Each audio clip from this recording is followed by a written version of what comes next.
Hello, in this video I want to show you how to fix the problem when you want to install Call of Duty Mobile but you can't seem to find it on your TCL TAB Max 10.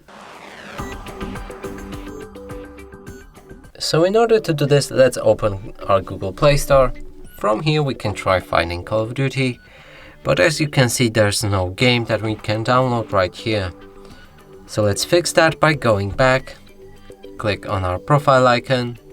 Here we want to scroll down and find the settings, go for the family, scroll down again, enter parental controls, and here you can either disable parental controls entirely or go for apps and games, enter your PIN code, click on OK and increase PEGI to at least 16. Make sure you save that setting afterwards. Now if we go back to our Google Play Store and try finding Call of Duty again, it should be right here, and now we can install it. And that's it for this video. Hope you like it. Please consider subscribing to our channel, leave a like and a comment below.